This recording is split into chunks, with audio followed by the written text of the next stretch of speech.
Hello and welcome to the Game Theory Podcast. I'm your host, Sam Vecenie. Today, we're already in week 11 of the NBA season. We're going to do some takeaways of what we have seen over the course of the last week. We're going to talk about the Philadelphia 76ers. We're going to talk some Washington Wizards. We're going to talk Michael Porter Jr. We're going to talk Nikola Jokic and his injury. We're going to talk about a myriad things that have occurred across the NBA in the last week. But first, let's hit the music.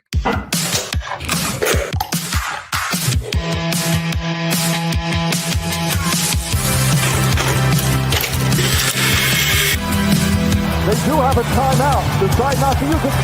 Way downtown. Bang! Bang! What is this going to be? Wow! Are you kidding me? Hello and welcome to the Game Theory Podcast. I'm your host, Sam Vecenie. But if you watch the tape, what you will see is completely orchestrated this game. Bryce, what's going on, buddy? What's up, Sam? I need you to help me out here. I lost my composure a little bit coaching my 5th and 6th grade basketball team this Saturday. And I need you to let me know whether it was okay or not. So listen, I take pride. 10 games. I've never once said anything to an official. I don't yell at the other coaches. I'm there for the kids' growth development. But in this game, the other team's coach screams at the officials because you can only play man in our league that our team is playing zone. And we weren't playing zone, Sam. My kids literally don't know how to play zone. All we do is play man. So I look back at him and I yell back at him, we are not in zone. We are playing man. My kids are just in help defense. And I want to know if that was okay for me to kind of trigger a little bit and yell back at him. Okay. I'm okay there. Like that was reasonable. It was reasonable, right? It's reasonable to say, look, you're in Kansas, man. Like, if you don't know what help defense is, this is one of the hotbeds of basketball. We should have watched Bill Self enough to know what help defense is, Bryce. So I don't really have a problem with it personally. Okay. All right. I just was like, man. Yeah, no, you weren't yelling at an official. You weren't yelling at a kid. Like, you're fine. Yeah, that guy's another adult. He can manage. Okay. Makes me feel better then. Thank you. We can move on with the show now. Fine. Okay. Sorry that we didn't have a show last week on Friday. I was incredibly sick with a sinus infection this weekend to the point where, like, I did not leave the couch for 2.5 days. I was like completely knocked out. Like, I honestly did not watch basketball for 2.5 days because I was like just so waylaid. And when I watch basketball, I take a ton of notes and everything, and it just wasn't there. Like, so I ended up reading a book and a half. I watched a bunch of movies, caught up on all but like 2 or 3 of the Oscar contenders for this year, which is good. Also watched A Knight's Tale, which is just a delightful movie.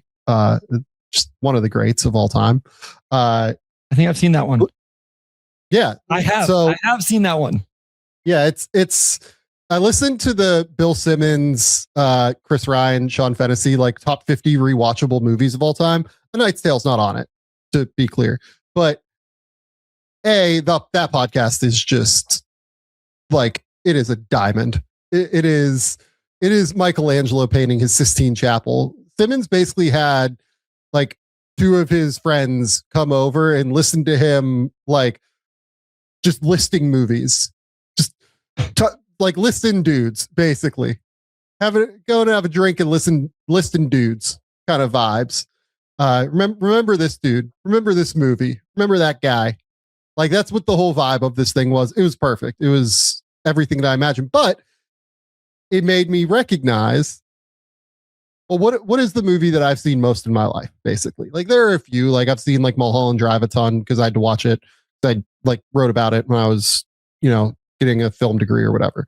And I've seen like Eternal Sunshine a lot because of the same reason, but like the movie's not for school related. A Knight's Tale is probably up there. It's probably in my top 5, I would say, of the movies I've seen the most in my life. Just point blank. You have one movie, Bryce, that you can point to where you're just like, oh, I've just seen that a million times. Like Ace Ventura is also on that list for me because my buddy Jeff and I, when we were in college, like it would just play on our TV, like in the background. And it was one of those DVDs where it kept playing, like it would just start automatically. So like it would just be on regularly. So two things. One, I was doing the radio the other day and the people asked me to do some movie talk because of this podcast. And I had to let them know that whenever we normally talk movies on this podcast, I get on my phone and play Clash Royale. So if they want help with their deck on Clash Royale, I can do that. I cannot talk movies. Secondly, my answer to that question is going to be very funny. It is a day after tomorrow. And not because I think that's a great movie. It's because Randy and I put that movie on to fall asleep most nights. And so we have all of these movies in our DVR. And it's like, oh, we don't really want to watch a movie. So we're not going to put on The Lincoln Lawyer or The Accountant or something like that. We're going to put on A Day After Tomorrow. And if we stay awake, great. But most likely we're going to fall asleep 15 minutes in. And that's fine too. Because here's the thing. You can't fall asleep to The Lincoln Lawyer. You can't fall asleep to The Accountant. You can't fall asleep to Shawshank Redemption because those movies hook you right away. I shouldn't say right away, but those movies hook you. You want to see it. A Day After Tomorrow, it's okay if I fall asleep. I'm not going to wake up pissed off because I fell asleep after the first 15 minutes. I will say, Lincoln Lawyer, really underrated movie. I like it so. I love that movie. I'm a fan. I'm a huge It's just fan. very competent. It's very competently made. It just flows. It's very good. Yeah. Okay. So before we move on to the NBA, we're going to talk about the Substack. Shout out the Game Theory Substack family over there. We appreciate everybody who subscribes to that thing. It is the thing that keeps this show going. You know, it is fantastic that we've built this little community over there. It's Bryce and I just breaking down tape. It's for the folks that just want to see what's going on with draft prospects. We will do NBA guys regularly too. Bryce just literally did over the weekend a thing about Joel Embiid and Tyrese Maxey, and we will be talking about them to start the show today. So go to the Game Theory Substack, gametheorysamv.substack.com. Today, there will be a Darren Peterson video. Tomorrow, there will be a Darius Acuff video. Later this week, I am definitely doing some Wizards videos because as we talk about on this show, I have just watched a lot of Wizards basketball over the course of the last couple of weeks, and I am super excited to talk about the Wizards today. And I kind of want to show my work and talk through like some of the things I see, some of the things I don't see with some of these guys. So really excited. If you're a Wizards fan, definitely subscribe because there will be a lot of like pretty in-depth tape breakdowns going up on those guys just because I've done a lot of tape on them recently. But gametheorysamv.substack.com, gametheorysamv.substack.com. Okay. Bryce, I'm just going to get started with takeaways. Let's do it.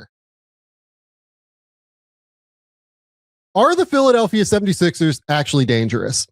So I have been probably as skeptical of as anybody of Joel Embiid to start the year, just point blank. And I have no problem admitting that. And I have very many questions. And the reason that I had a lot of questions early on was that I thought he was not moving well. I thought that his defense was really, really bad. He couldn't move on defense, it felt like to me. And I felt like it looked like it was like closing in. Like it was very perimeter oriented. He finally just had his first dunk of the season over the weekend. Joel Embiid is 7'2". Like that's where we were with Joel, right? But after their weekend where they beat the Dallas Mavericks and they beat the Philadelphia 76ers, or they beat the New York Knicks and they beat the Knicks at Madison Square Garden.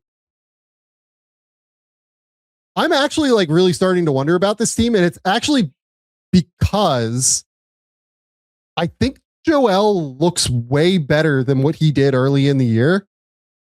He's actually moving really, really well now. Not as well as what we've seen him move in past years, but I would argue that he's moving better than he has since the knee injury during the season where it looked like he was going to win another MVP. And he's generally being pretty active on defense now, at least like over the course of the season. He's really ramped up.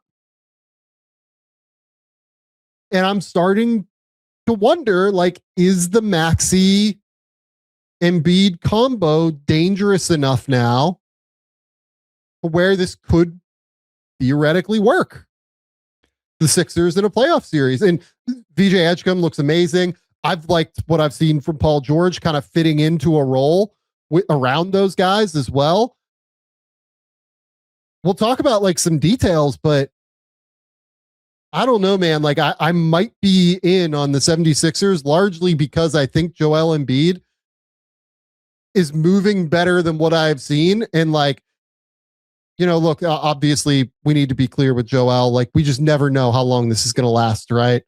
But over the course of his last 7 games, and I know that we're talking 7-game samples, he is averaging 28.7 points, 8.3 rebounds, 4 assists, shooting 49% from the field, but getting to the line 11 times per game again.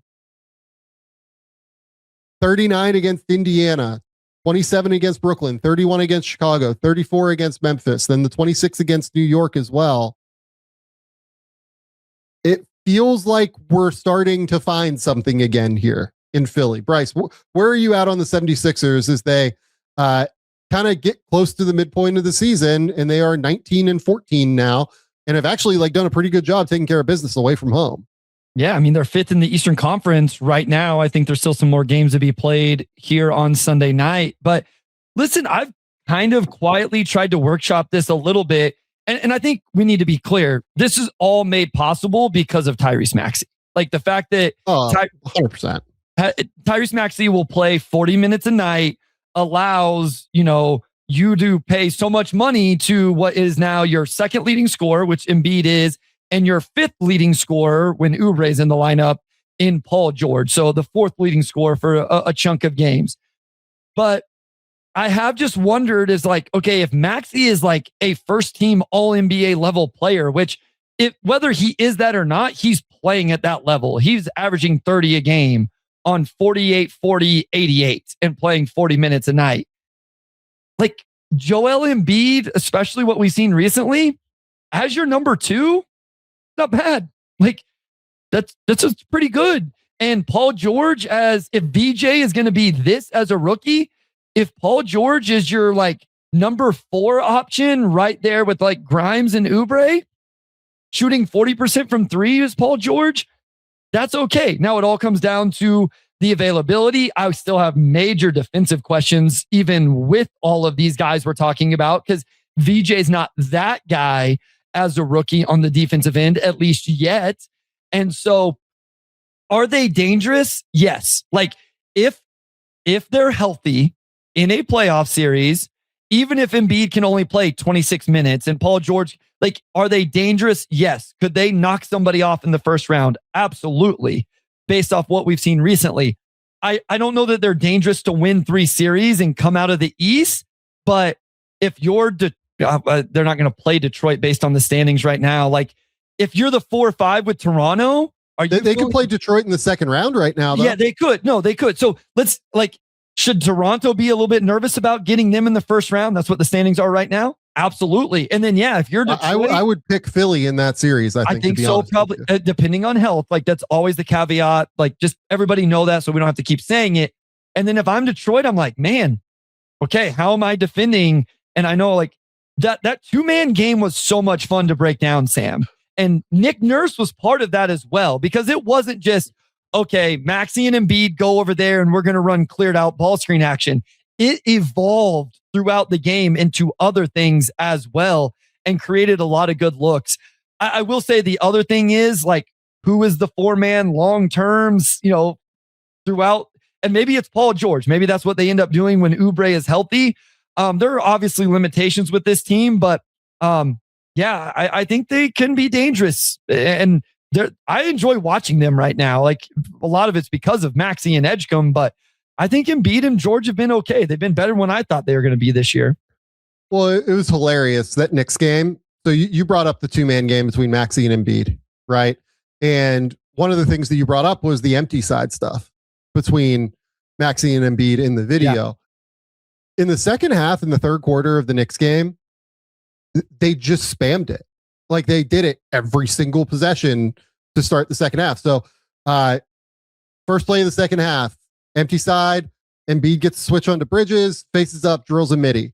Then second possession, Maxey empty side, PNR with Embiid, Paul George in the opposite corner, Maxey swing, over the top, swing to the corner. Paul George drills a three. Then another Maxey Embiid pick and roll, another swing to Paul George, another three. Maxey Embiid empty pick and roll into a pocket pass to Embiid. Then Embiid hits a beautiful drop off to Dominic Barlow on a 45 cut. Then like the next possession, the spacing isn't quite right. And, they're coming down and they get VJ in an empty side with Embiid. And VJ just turns the corner on whoever was guarding him and like scores at the rim. And then they go to another empty side, Maxey Embiid. And it was all from the left side of the court so that Maxey could get downhill to his right. Yep. And Maxey just flattens out behind and shoots the three that time. Like, then another one, and Maxey gets to the floater. The Knicks like shifted into a zone at that point. And then in the second possession that they're in a zone, Embiid just like throws a high ball screen for Maxey to go toward the baseline to his right, or go toward the sideline, to his right, and just hits a pull-up three from 27 feet, right? Like, it was every single possession in the third quarter. In the third quarter, it felt like to me in that early portion is where the Sixers like really pulled away from them. I think they got out to like an 18-point lead or so in the third quarter. It was ridiculous. If they're playing like that, and I get it that the Knicks have like some roster-based reasons why that kind of exact strategy works against the Knicks, right? Because you can put Paul George in the corner, that puts Bridges in the corners, the low man, and then you have either Mitch guarding Embiid, and that's just like kind of a good matchup for Embiid because on the defensive end, he doesn't have to leave the paint when Mitch is in the game.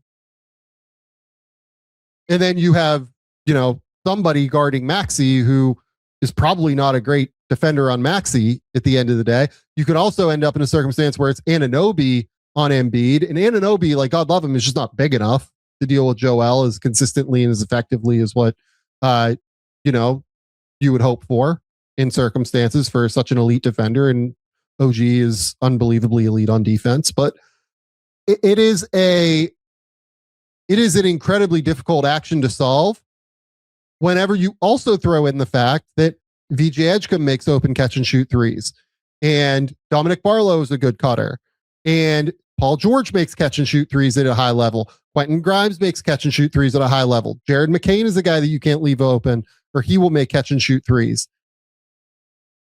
They have the right guys around those two in Maxey and Embiid to be pretty devastating offensively if they like continue to just spam those actions of ball screens with those two.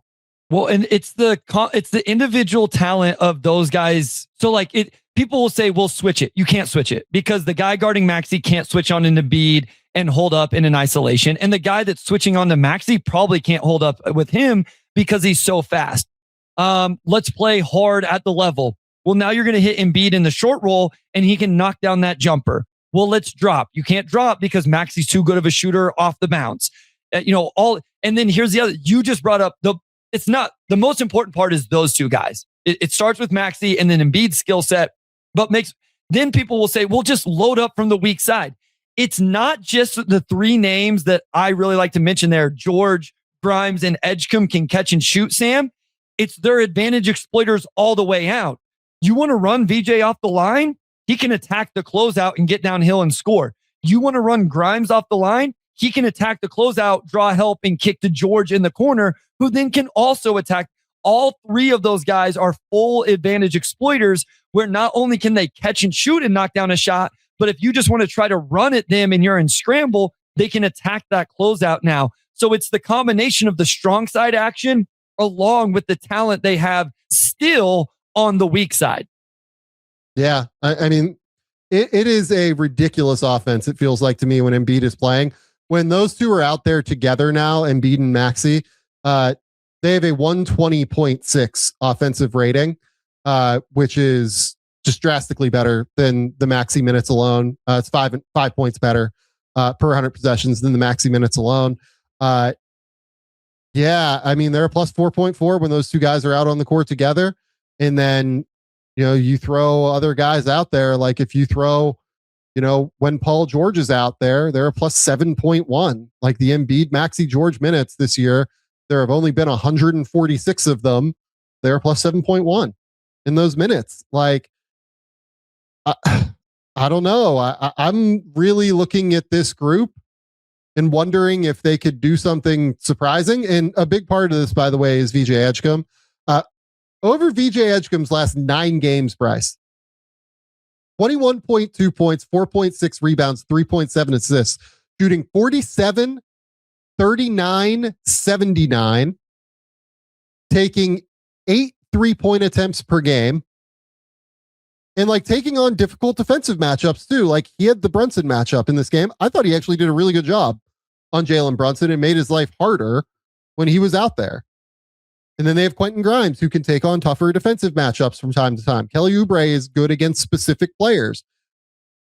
It's a roster that makes sense when Embiid is there because they have a lot of guys who fill roles at really high levels. Like you have all the shot creation you need with Maxey, with VJ Edgecombe, with Jared McCain, with and McCain hasn't even like played all that great yet, but like McCain is like a good backup guard to have at the very least.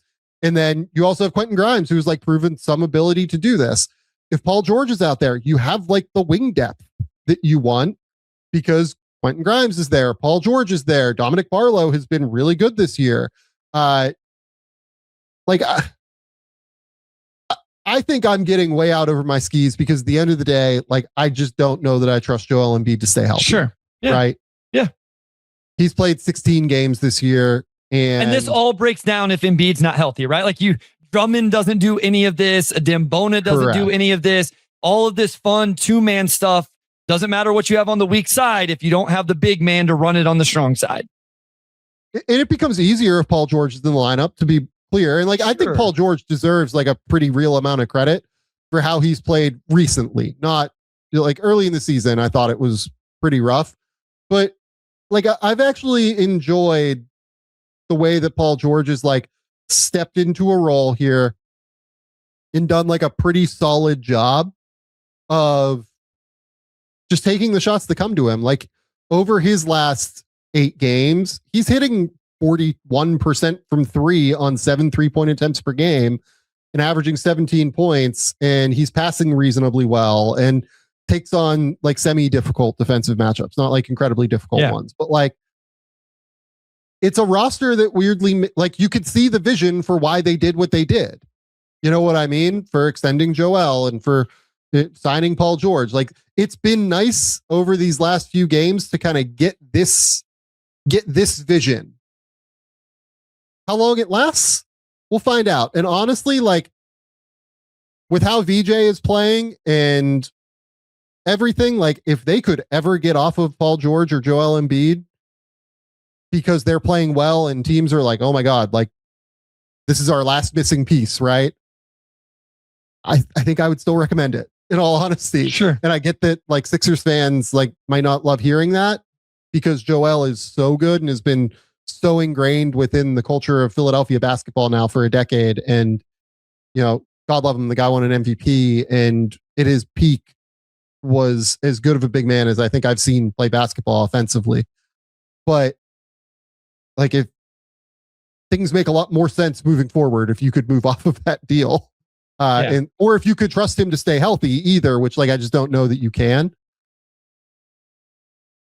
I'm like wondering if Joel is like maybe not the worst contract in the NBA now. Like that'll change if he gets hurt again, obviously. And, you know, he's had a couple of falls over the last like week and a half, it feels like, where you just immediately feel that like terror running down your spine where, you know, you're just worried that he's going to get up again. But man, I don't know. The Sixers make sense. And again, like part of this is they played the Knicks twice in this like 2.5 week window, and they just have a good matchup with the Knicks on some level.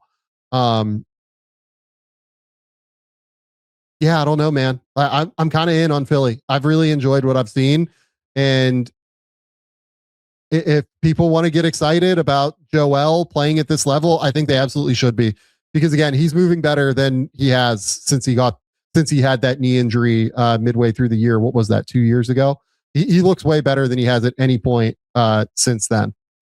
Yeah, I just, on Paul George, the 3-point shot making is massive for them.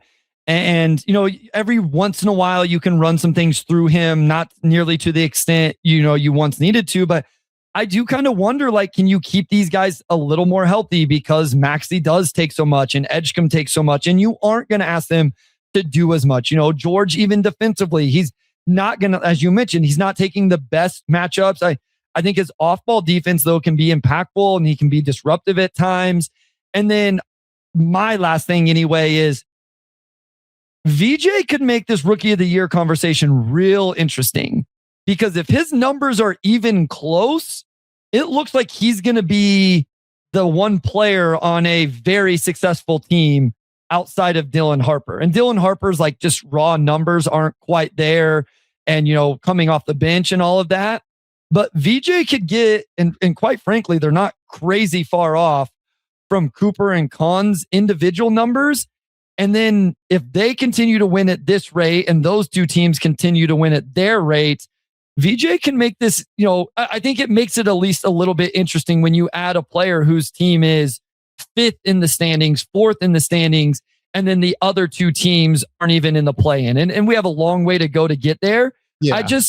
I feel like we haven't forgot VJ, but it's like, okay, this is a 2-horse race the rest of the way. I'm like, if VJ does this and they're 4th in the East, I think he's at least part of the conversation, even if he still ends up 3rd. Well, here's what I'd say about VJ. Like, I would take VJ over Steph Castle long-term moving forward, I think, right now. And Steph won Rookie of the Year last year. Sure. You know what I mean? Like, I think what VJ has done as a rookie is more impressive than what Steph did as a rookie, right? And people know, like, I think I love Steph Castle. Like, he's a tremendous basketball player, and I am a huge, huge fan. But for VJ, it's just been like traditional rookie stuff where it feels roller coastery. So, like, from games 15 to 20 in his career or in his season, he averaged 10 points and shot, 42, 43, 1,000, but just like wasn't all that impactful. And then the 3 games before that, he had the 21 against Toronto, and then he had 18 against Detroit, right? And then the, 6 games before that, or 5 games before that, he shot 28, 25, 67 and averaged 9 points. But then, the 6 games before that were the start of his career, where he started like gangbusters and was averaging 20 points through the first 6 games of his career. And it was fantastic. And now he's on this great 9-game run. Like, it just feels a little roller coastery in the way that it is with a lot of great rookies with VJ. But that's also a lot of the time why it's hard to trust, even great rookies as rookies, because it's an adjustment to the NBA. Yeah. So, sure. VJ's a stud though. Like, I am a huge fan of what I've seen from Edgecombe so far. He is adjusting like his speed of play to the speed of the NBA. Like, he had a finish. I mean, it was amazing in the second quarter of the Knicks game. Jordan Clarkson made a 3 with like VJ in his general vicinity. It wasn't even like VJ was all that close, and Clarkson did the too short celebration. VJ immediately comes down and buries a 3. Does it back? Like 7 seconds later. Oh no, just stares at him. Oh. And then VJ, like 2 possessions later, cuts from the top of the key, just like powers up, bumps Cat with no issue, hangs in the air and makes a shot at the rim. I can't remember if it's an and one or not. And then like they run a guard to guard for VJ with Grimes as the screener, and VJ just like drills another pull up 3 all in like 3 minutes. And it was like, no, like, you don't mess with this guy. Like, this is not the guy that you come for and challenge Jordan Clarkson. Like, he is going to absolutely bring it back to you on the other end tenfold if you do that. So that was like, to me, the coolest part of the VJ game against the Knicks was it felt like he got challenged and then was like, oh no, like, I am not the one that you mess with on this. Nah, I love it. I mean, we talk about it all the time. Confidence is a huge part of the NBA, and some of these players, you can absolutely see it whenever somebody comes at them, or, they're willing to chirp a little bit or whatever. So listen, he's been incredible. He's been awesome. And you kind of mentioned the up and down a little bit, but I don't know. He's been as good as I thought he could be this year for them. And it's been massive along with a lot of the other things we've talked about. These 9 games to me have moved VJ into like that, like Con Cooper conversation. Yeah. I would say at least. Like, I think he is third in that conversation, but I think he's in that tier now. Whereas like when I did rookie rankings, a week and a half ago or whatever, I was like, I think he's the top of the next tier. And I think there's a gap. And for what it's worth, we're coming up very quick on our mid-season award. So we'll definitely hash out this conversation in probably just a couple weeks. Yeah, that's true. That's very true. Okay. Shout out to Harry's. We're going to get them before we get to Bryce's first takeaway. Harry's Razors. They've been around forever. They've been a sponsor of the show for quite a long time because we've all been there. Shaving with razors that get dull too quickly. You don't realize it until it's too late and you end up with an irritated neck despite having spent $30 just to get 8 refills for something that fails after 2 uses. Harry's Razors don't do that. And the Harry's Plus especially does not do that. Harry's Plus has an advanced pivoting system to reach every corner of your face. It has a refined blade tech for a closer, smoother shave, and it has a weighted metal handle for added control and comfort. With Harry's Plus, you get barbershop quality shaves with German engineered blades. But the best part about Harry's is how affordable it is. Harry's owns their own world-class blade factory in Germany, so there's no outsourcing or no middleman. Because they control the entire process from steel to shelf, they keep costs low. Harry's has launched their most advanced razor ever, and it's still cheaper than the Gillette Fusion 5 because of that ability to control the entire process. And for a limited time, our listeners can get the Harry's Plus trial set for just $10 at harrys.com/game theory. That's HARRYAS.com/game theory. This set includes the all new Harry's Plus razor, 1 refined 5-blade cartridge, a 2-ounce foaming shave gel, and a travel cover to protect your blades on the go. Just go to harrys.com/game theory to claim this offer. And after you purchase, they'll ask you where you heard about them. Please support our show and tell them that we sent you. harrys.com/game theory. Okay, Bryce, you're up. Takeaway number 1. So I wanted to do just kind of a look in at the Western Conference. So we're going to spend a lot of time, I think, in the Eastern Conference today between your topics, one of my topics. But in this, it may end up not being great conversation. I don't know where you're going to go. And if we both have the same teams, then it may not be great. We can still kind of hash out why. But my thought was, if I told you you had to pick your West top 4 to guarantee a title, like you have to invest, you have to bet all of the money you have in your bank account, and you get to pick 4 teams. Who are the 4 that you're absolutely betting on right now, January 4th, to guarantee that one of those 4 teams gets out of the Western Conference? Who would those 4 teams be? And I assume we're both going to say 2, but then I think the conversation at least gets interesting after that. So I think the top 2 are obvious. So we'll just talk about them briefly. So the first one is Oklahoma City. Oklahoma City is a genuinely dominant defense. They have the MVP in Shai Gilgeous-Alexander, who, it seems almost got assured his MVP as long as he stays healthy last week due to Nikola Jokic's injury. They are winning games by 15 points per 100 possessions right now. They're a historically dominant team that, from a point differential perspective, I think is like still on pace to be like a 70-win team somehow. Completely bonkers. They're unbelievable basketball. Obvious pick. Do you have anything to add to Oklahoma City? No, I mean, I think because of what happened with the Spurs stuff, it's easy to like not realize this team is still 30-5, right? Like they're ridiculous. J-Dub is still just like hasn't even rounded into form whatsoever. So no, like I feel like sometimes they don't get enough credit. We don't talk about them enough, maybe because they're just so good, and it's easy just to say they're really good. And the Spurs beating them was, it gave an opportunity for some other conversation. But it was the Russian is cut moment. From Rocky IV. Like that's exactly what it felt like. Yeah. I just do want to note with Oklahoma City real quick. Since those losses to the San Antonio Spurs, they have beaten the Sixers by 25, Atlanta by 11, Portland by 29, and then Golden State, I believe, by 37. Yeah. So I just absolutely have decided to put things into overdrive and just be like, no, like we're not playing games here, guys. And we'll have played one more game by the time you guys all listen to this. I don't think the game has started yet. They're in Phoenix on Sunday night.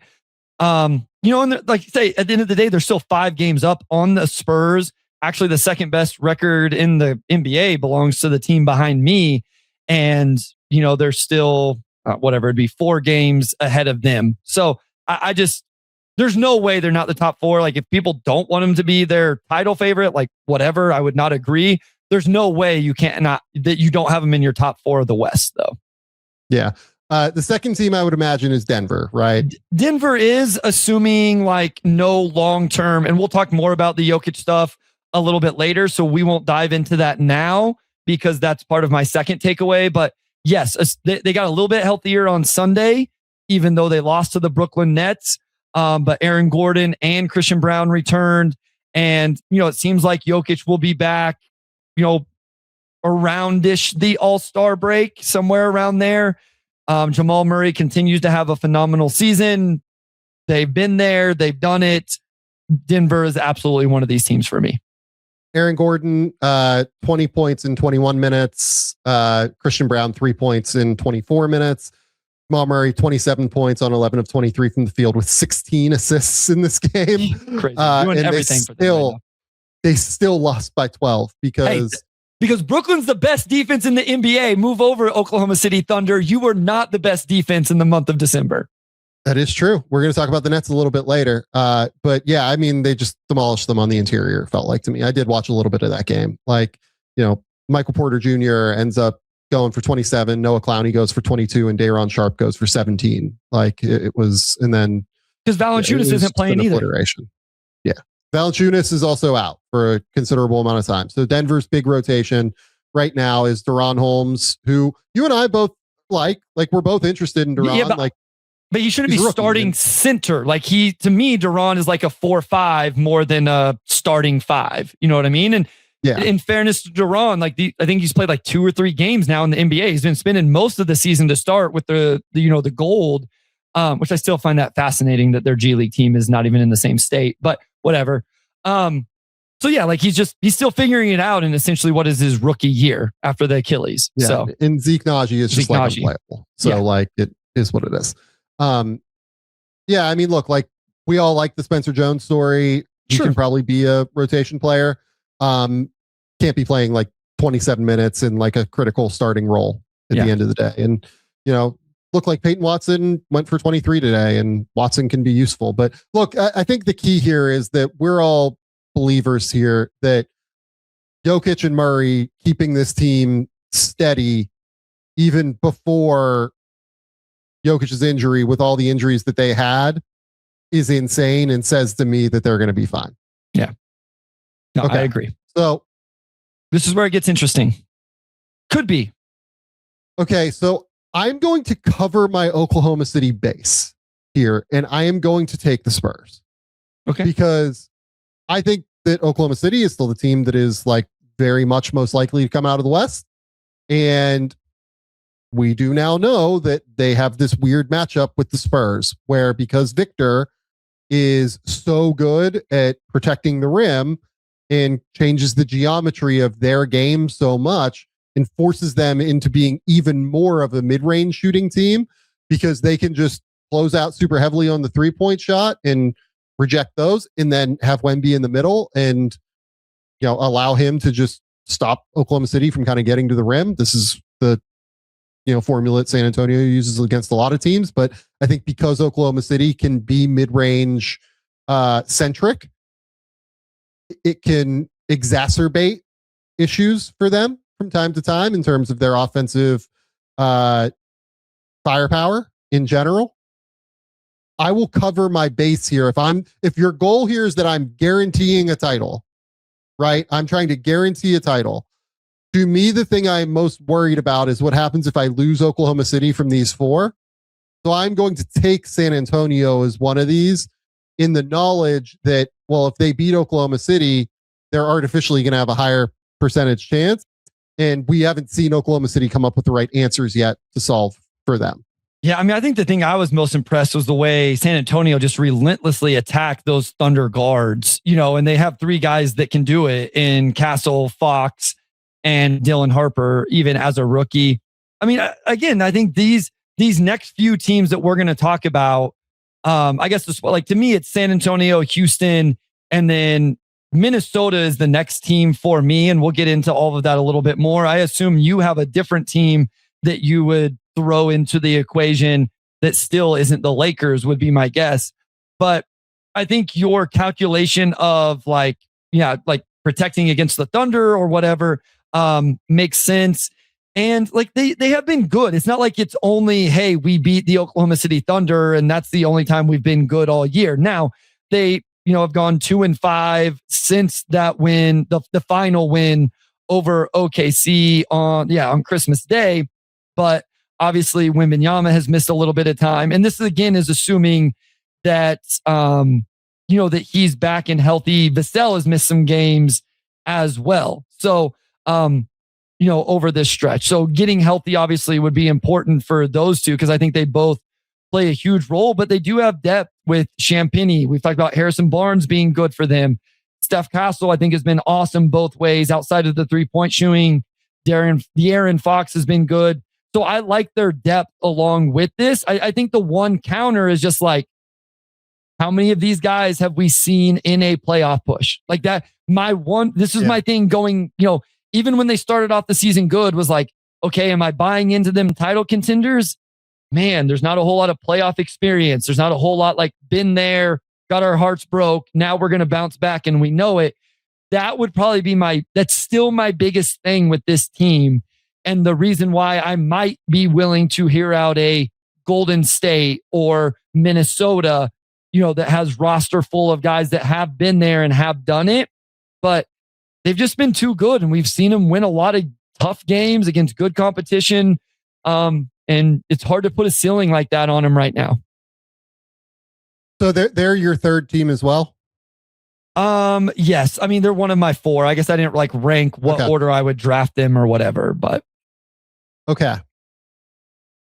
So I am down to three teams here. And really a big reason why it's not automatically just Houston for me is because Houston, because they're so close to the first apron and because they're locked in at the first apron because they gave Dorian Finney-Smith the deal that they did this summer, is that they just have a bit less trade flexibility than these other teams without giving real assets up, right?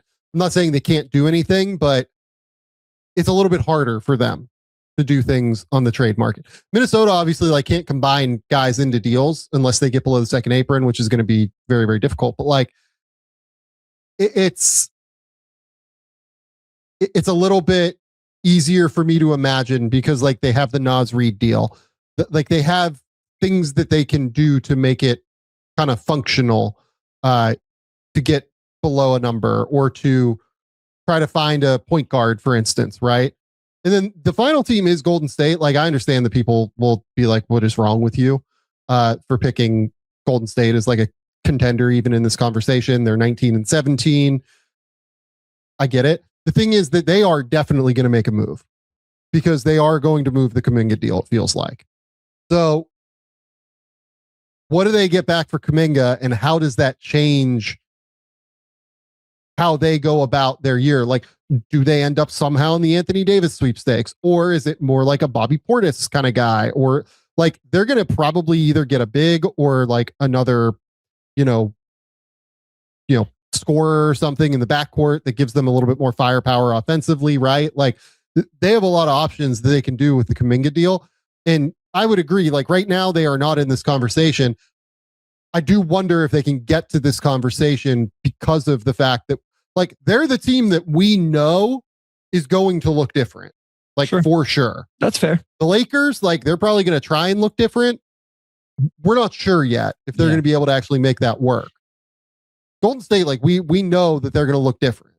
So that variability makes me at least question it. And I'll throw the Lakers into this conversation. Like if they made the right moves, they could very easily end up here, right? 4 teams was the right number of teams to pick for this price. You did well here. Thanks. I'm going to go with Houston because I think they're the safest pick. And the way that they bludgeon teams is like kind of beautiful to me now. But I think they're more in this group now than I did earlier in the year. And despite the fact that their point differential says they are a lot closer to like Oklahoma City than they are some of these other teams. Yeah, like, so it was Houston for me as well. And this is why I was a little nervous. I still think it's good conversation. Even though I had a feeling we may end up with the same 4. I was watching a game recently and I'm just like, Kevin Durant has been freaking incredible. And for all of the talk about their offensive rebounding, and rightfully so, and why that makes them a top whatever offense in the NBA, they're still top 3. And that's right. But it's also because Kevin Durant is averaging 26 a game on 52, 42, 89. Like, he's ridiculous. And Amin Thompson is a great off the ball cutter and mover and lob threat, and then can also do a little bit with the ball in his hands. And then, oh, by the way, you have Alperen Şengün that can also work in isolations and draw doubles and pass out of it if you draw the double team. And you can put Reed Shepherd on the court, who can knock down shots shooting over 40% from 3. And while I don't trust Jabari Smith Jr. when he has to dribble, I do when he doesn't. Like, I think he's going to knock down the shot whenever he gets a catch and shoot. And, Tari Eason shooting 50% from 3 right now. I don't think that holds, but he's a good player. So I think sometimes it's just like, oh, well, they just offensive rebound. That's why they're good offensively. Like, no, I think we've made it a little bit too simplistic. They don't have the Fred VanVleet table setter, but it's not like they have a bunch of offensive players who suck and can't make shots. You know what I mean? Like, Sam, they're 3rd in the NBA in 3-point percentage. Now they're last in rate, but they're third. They have dudes that can knock down shots. And so, and that's not even talking about their defense, right? Which can be very good and has real. So it's like, okay, does it transition to the playoffs? It's Kevin freaking Durant.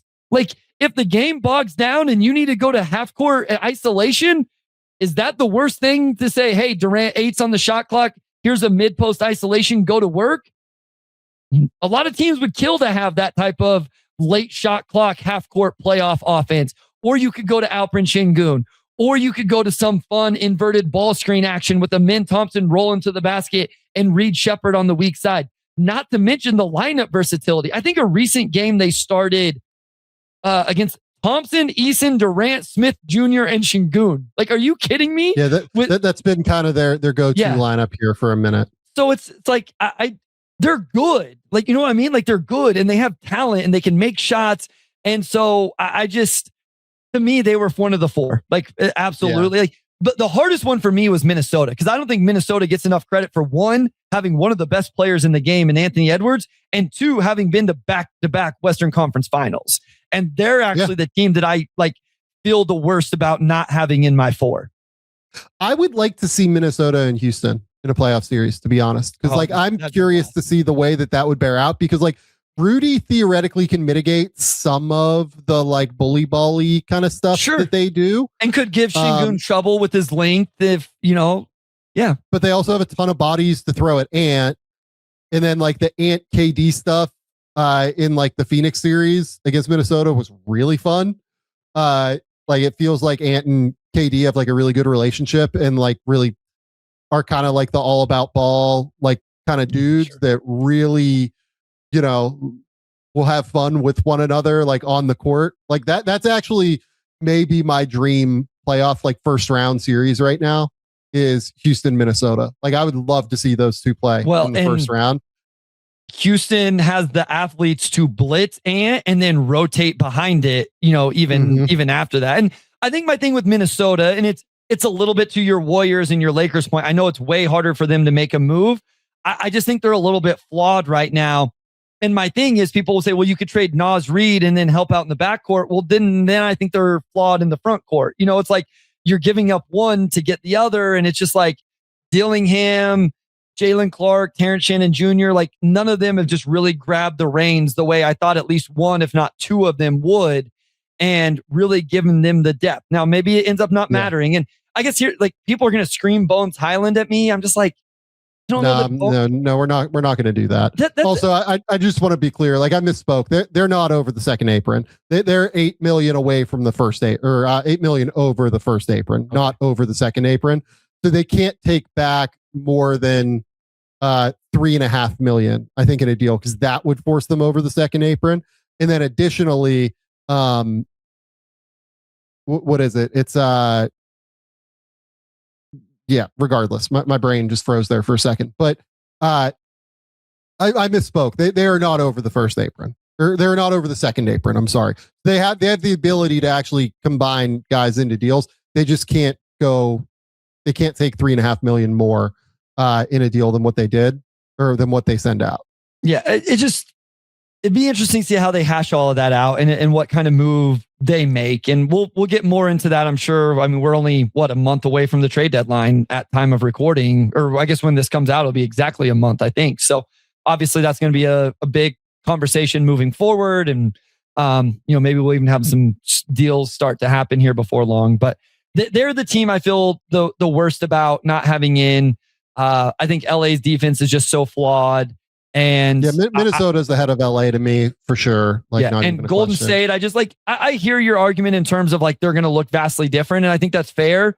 I'm interested to see what they can actually do and what they do.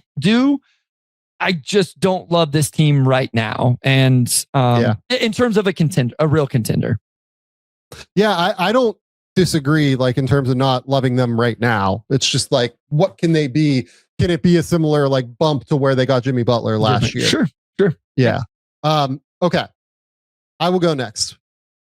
Washington Wizards. Pretty fun team. That's takeaway number 2 for me. I really enjoyed the Washington Wizards over the course of these this last set of games we'll go with. And, they've won quite a few games. Like they beat the Nets over the weekend. They beat the Bucks on Thursday or Friday. I can't remember. We're fairly competitive in a game with the Suns, then beat the Grizzlies and Raptors like the previous weekend, right? So I kind of wanted to talk about like what I'm seeing from the Wizards. And the fun part has been, I believe that at least, the last 2 games over the weekend, I'm trying to remember. I think that like most of this run has actually come without Keyshawn George as well. I think the last 2 games I watched like fully, he did not play. So yeah, he's missed time just over the course of this last little run with a hip flexor strain. That's exactly right, Bryce. And yeah, like the last game he played was the 26th, the win over Toronto, and he's missed their last 5. I would say he's been in parts the guy that I've most liked for them, and the guy that like I can most easily envision translating toward a winning situation like very easily. Whereas a lot of their other guys are like flawed, but really fun and really cool and like have all these immense skill sets. So I kind of want to talk about the Wizards. They've won 4 of 5 here recently. And, I'll just kind of give you the floor to start here before I jump in and just dig into like some of the nitty gritty stuff. What have your thoughts been on the Wizards? Yeah, so it's funny, we've had this whole tanking conversation. And like I watched the Wizards Grizzlies game, which I mean, that is the 14th team in the East and the 10th team in the West. I know Memphis has made a little bit of a push here. And it's like it just, the Wizards are fun and they were competitive and they ended up winning that game. And so like to me, it was just like the perfect example of a game where, that combats that. But anyway, so I think Alex Sarr continues to look good. The 2-point percentage, Sam, is at 55%. Like I think that's a huge number for him in terms of his scoring in there, averaging 8 rebounds, the block shots, the rim protection. I still think there's some things like at the point of attack in terms of like, can he guard the Giannis's? Can he guard, even the Jaren Jackson Juniors? Like, is he going to be able to do that? But he flies around and, able to contest so much. So I've really liked what I've seen from him this year after the rookie year. I think my biggest takeaway from these two games specifically was actually Trey Johnson. And I have really kind of been frustrated earlier in the year about the way they have or have not used him.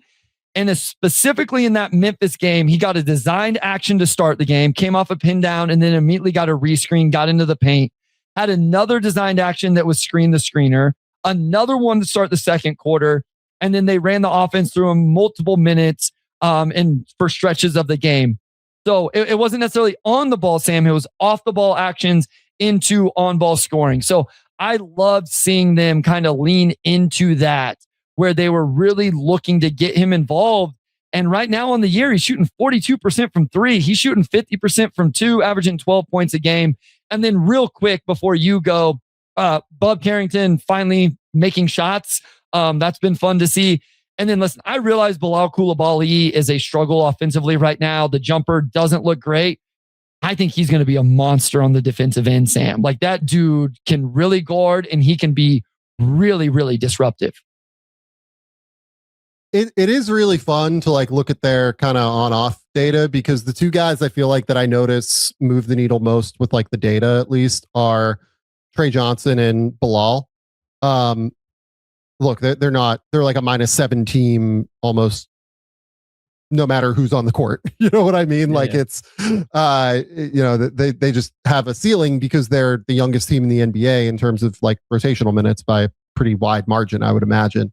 But yeah, like the Sar stuff's interesting because Sar's probably the one that matters most for their rebuild. And look, this entire thing is just like an evaluation context. It's not even like it's a real team, but only sort of, because they don't have the number one option right now.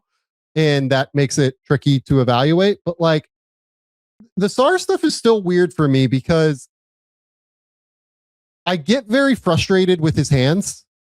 Like I get like the constant bobbling stuff, like really shows up in important moments for them a lot of the time. And it concerns me a touch that still remains an issue. The Milwaukee game was very impressive on some level, where he had 20 and 11, and I think he had like 4 blocks or something in that game. And you look at the box score and you're like, oh wow, this is like really good. And then I don't know, like I felt like Giannis just like demolished him. Like Yeah. he had no chance to stay in, and it wasn't even physicality. It was he couldn't stay in front of Giannis was the bigger issue to me. Like Giannis would like get him off of his line and then just blow by him straight to the rim. He turned him around on a drive, Sam. Like Sar was literally turned around the wrong direction on one of Giannis's drives. But to your point about like all of the contesting stuff, he's kind of amazing as a help defender. Like I think he's actually like a genuinely really, really great help defender, contesting at the rim, going to block shots, going out and like helping his teammates and things. Ultimately, like a big thing with this comes down to like role allocation, right? And if you're a winning team, if you're building like a winning situation with the Washington Wizards, right? You want him to be a 5 because offensively, I still think it fits best as a 5. And on top of that, like if one of my ideas was they go get like a Domantas Sabonis and then really weaponize Sar as an off-ball demon defensively, who like helps everywhere and does basically what Giannis did for years in Milwaukee, right? When they had like Brook Lopez there. But I almost think it has to be more like a Brook Lopez type is where I'm at now. Like, because so much of Sar's value offensively is tied up in what he does in ball screens. I know he's shooting 35% from 3 right now. I am skeptical of that number holding. It's just that every shot looks different. No, this was my intrigue with him, and I sigh because it disappoints me every time I see him take one. It's not that I think he doesn't have touch. I think he does have touch, and I think he's done a much better job of picking and choosing when to take threes this year. Oh, absolutely. Than last year. Like last year, he was clearly given the green light to like really fire. But I think that this year, what's so interesting about Sar is more that like,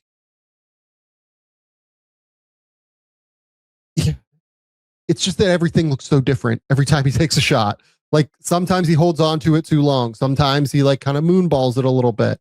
The rhythm looks different, like in terms of shooting on the rise or shooting on his way down. I don't know what to do with him as a shooter right now. I think that, you know, the numbers say he should keep taking them because he's making 35%, but I just don't. I don't know, but I love his handle. I love his ability to like attack closeouts from time to time. I love him in short rolls. Like he is fantastic in the middle of the court as a passer and playmaker, and has like made more of the little floater shots. Like he still doesn't get to the rim quite as often as what you would like, but he's gotten better at the touch shots to at least like make it work in a way that is functional and feasible.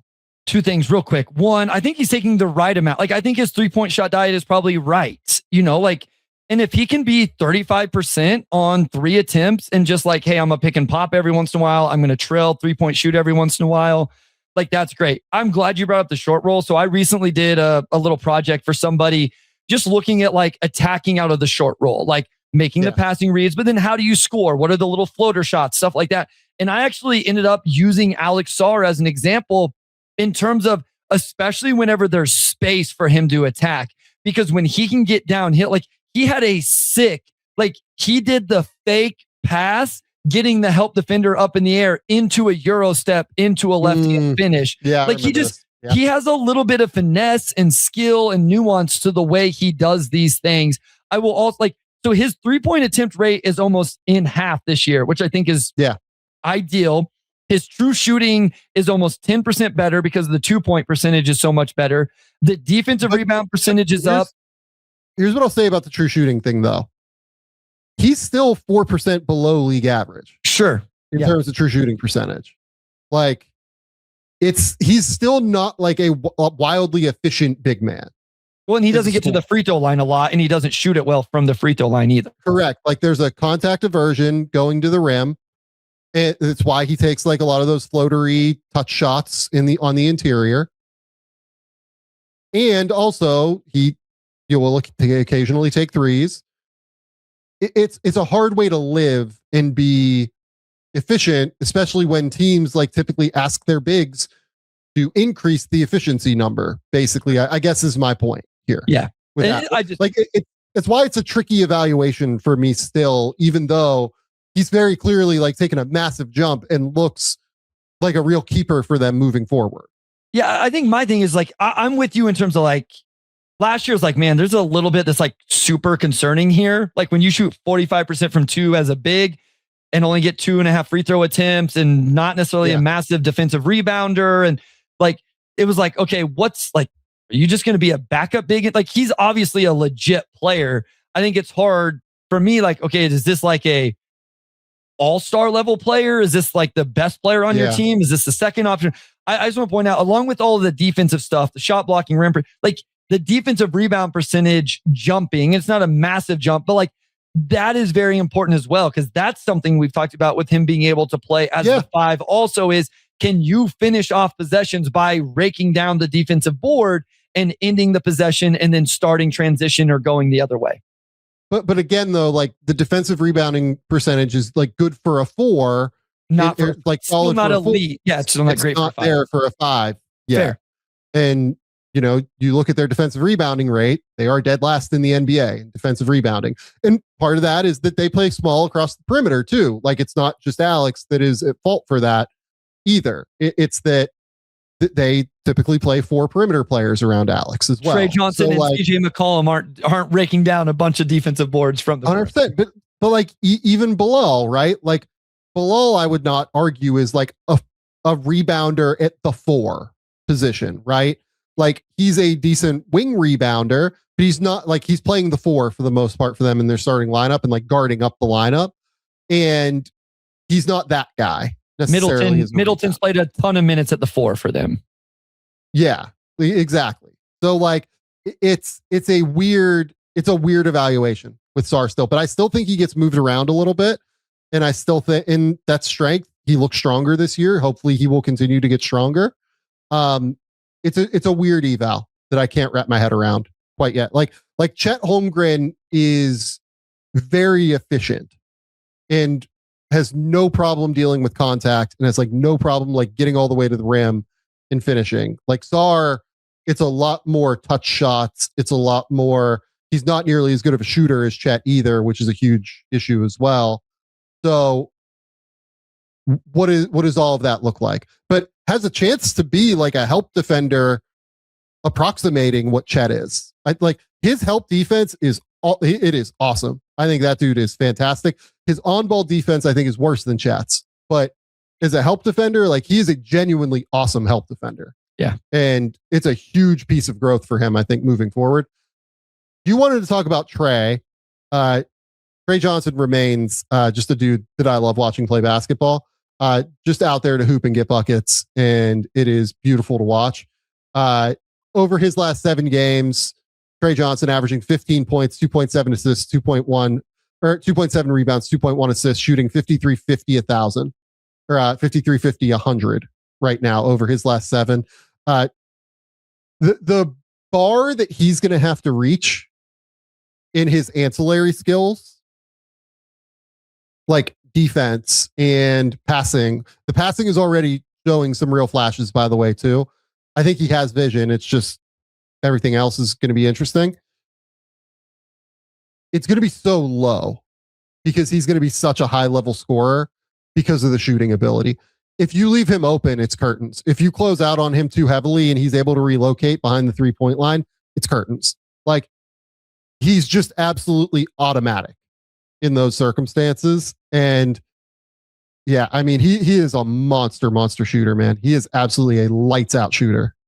Yeah, I guess I should clarify with like the Middleton comment. I guess it depends on who you consider to be the 4 in those lineups, but the point still stands that it's, you know, like you said, it's essentially 4 perimeter oriented players out there. So like some people may push back that whether Middleton's playing as the 4 or not. But yeah, Trey, I agree. Like he's shown a little bit of like the passing chops, which I think is important, even with, you know, coming off all of those designed actions that I talked about, like not just knocking down the shot, but then, okay, I draw an extra defender. Now am I throwing the lob to Sarr or am I kicking it out to CJ or whatever? I think it's been, I've enjoyed it. I think it was a slow start, at least for me. Whenever I've watched him, it didn't always really pop. But over these last 2 watches specifically, one, again, I think that they did some good stuff for him. And I thought he played offensively. It looked really good to me. For a rookie in his role, I thought it looked very good. Yeah, I mean, he seems to know like how to play on offense. Now, defensively, I think he looks worse laterally than what I thought in high school or in college. And I wonder how much of that is like the hip stuff that he dealt with earlier this year. I wonder if he like has that full range of motion back yet, because like he just looks a bit stiff still in some of his motions, especially when he's making like lateral motions. But yeah, I mean, Trey Johnson's a hell of a shooter. Like this dude's. So he sets, I assume, you know, a lot of our listeners probably don't watch every Wizards game. So he had made 9 straight, which was a rookie franchise record for the Wizards. That happened in the Bucks game. So just kind of speaks to, you know, how well he shot it. Can I also say, like, I enjoyed my Justin Champagnie watch recently as well. Awesome player. Awesome energy guy off the bench. I mean, talk about like, it kind of speaks to like this whole conversation we've had about like, who is the 4-man on this team? Because it's like Sarr plays the 5, Bagley, who's been, as you've mentioned, has been good for them, plays the 5. And then it's just like, well, who do you want to call the 4 between Keyshawn George, Bilal, Middleton, you know, Champagnie, Will Wright, you know, whatever. Like who is the 4, whatever. But like Champagnie, I feel like kind of plays that role in his minutes. I don't know what Basketball Reference, like what they call him when with their little breakdown of it.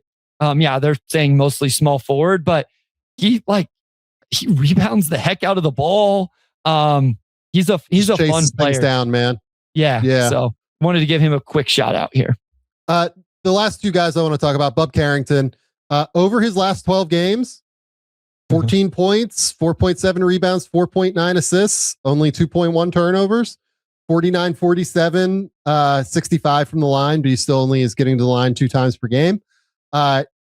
Just firing from 3 and is absolutely unconscious from 3 right now. It feels like whenever I watch him, if you leave him open, he's making the 3. It is the reality of the situation. It feels like, and his threes look beautiful. Like that ball does not even consider hitting the rim. Yeah. When he makes them, it feels like, still a little bit perimeter oriented. I will say, like, I've noticed a pickup in his like defensive intensity since he moved to the bench. Like, I think that he's playing a little bit harder on that end. He's still limited because of the strength issue. He needs to get stronger. He needs to get more physical, both driving to the rim himself and being able to like deal with contact defensively.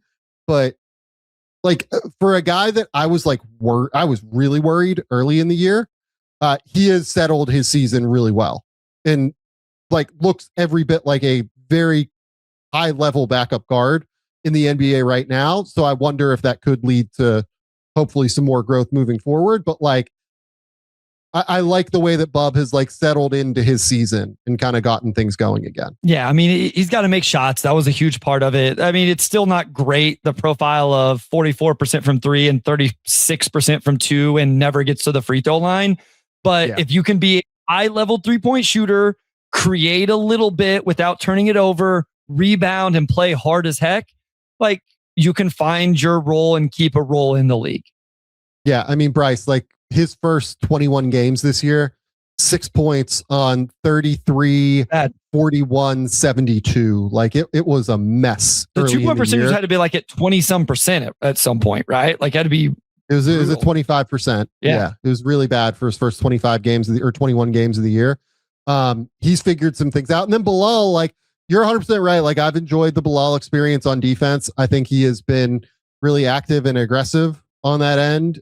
He is so long and just is so willing to fight through screens. And he at least tries to like be physical, like against, what game was it? I'm like looking through my notes right now as we talk.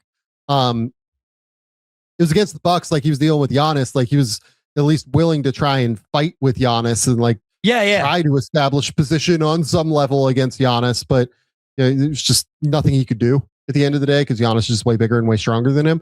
I think he's going to be best on like 2s and 3s and like really good at fighting through actions. And I really liked him last year when he was like defending 1s at the point of attack and things. But yeah, I don't know. The offense is an adventure because the jumper, he seems to have lost some confidence in the jumper is what it looks like to me. Because it just, again, it's a shot that looks different every single time he takes it.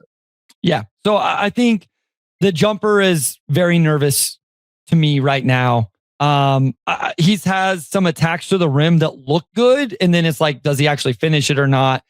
So I'm just giving a little bit of grace with the offense right now. We'll see how it shakes out as we go through a couple more months. But the defense, I had the same note on the Giannis thing. Like he just wasn't quite big enough. He is disruptive though. He averages 4.4 stocks per 100 possessions. Like he just on the ball, off the ball, steals, blocks, all of it. So I'm very interested to kind of see. It's like, I realize they are not good defensively. Like their rating stuff isn't good. Like I get all of that, but it's like, I find myself going a Bilal Coulibaly, Alex Sarr defensive starting point. You could end up with a pretty decent defense there at some point in their careers. Like, and that's assuming Bilal figures out the offense and you round out the rest of the, I'm not saying those are the only two guys. Obviously Keyshawn George is part of this equation. Trey is, but just like, that's a perimeter. And then whether he's off ball defender or whatever, like that's a wing and a big defender that is a decent starting point to be a good defensive team. And so I just find myself, like we've talked the whole time, interested in that. Well, since December 10th, they are 12th in defensive rating. There you go. Perfect. So like there's been some growth throughout the course of the year. Look, not a massive sample, but an 11 game sample of them playing like league average defense, despite being one of the youngest teams in the league. So, positive at the very least. Bryce, that's all I've got on the Wizards. Let's go to your next takeaway.